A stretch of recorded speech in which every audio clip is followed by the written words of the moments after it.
انگلستان کی ایک حسین ترین خاتون کی کہانی، جو ہندوستان کے آخری وائسرائے لارڈ ماؤنٹ بیٹن کی شریک حیات تھیں۔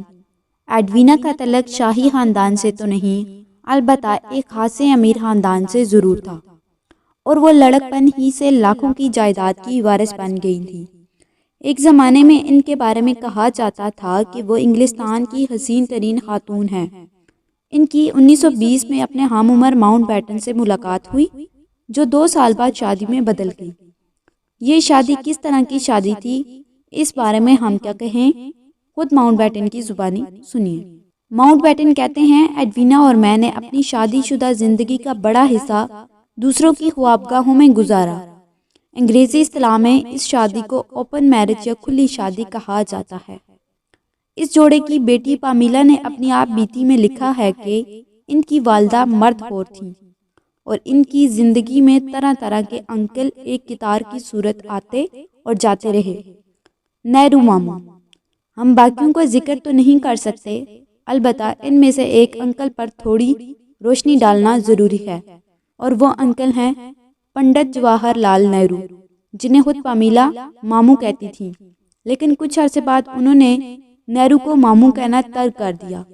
شاید انہیں احساس ہو گیا ہو کہ نہرو خود ماموں نہیں ہیں، بلکہ کسی اور کو ماموں بنا رہے ہیں۔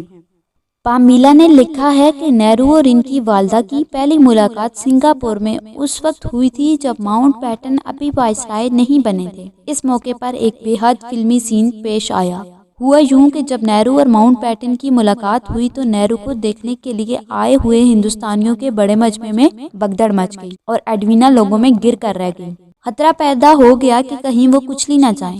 اس موقع پر ہندوستان کے کرشماتی رہنما نہرو بالی ووڈ فلموں کے ہیرو کی مانند آگے بڑھے اور ایڈوینا کو ہجوم کے چنگل سے سلامت نکال لائے۔ پامیلا کہتی ہیں کہ ان کی والدہ یہ کہانی بیان کرتے نہیں تھکتی تھیں، تاہم پامیلا کا اصرار ہے کہ دونوں ایک دوسرے کے عشق میں بری طرح گرفتار تو ضرور تھے، اور دونوں کے درمیان 1960 یعنی ایڈوینا کی موت تک خطوط کا تبادلہ بھی ہوتا رہا، لیکن بات اس سے آگے نہیں بڑھی۔ پامیلا کا تجزیہ ہے کہ نہرو رنڈوے ہونے کی وجہ سے خود کو بے حد تنہا محسوس کرتے تھے، جبکہ ایڈوینا بھی اپنے خاوند کے رنگا رنگ افیئرز اور مصروفیات کی وجہ سے ایک اجنبی ملک میں اداسی کا شکار تھی، اس لیے دونوں ایک دوسرے کی طرف مقناطیس کی طرح کھینچے چلے آئے۔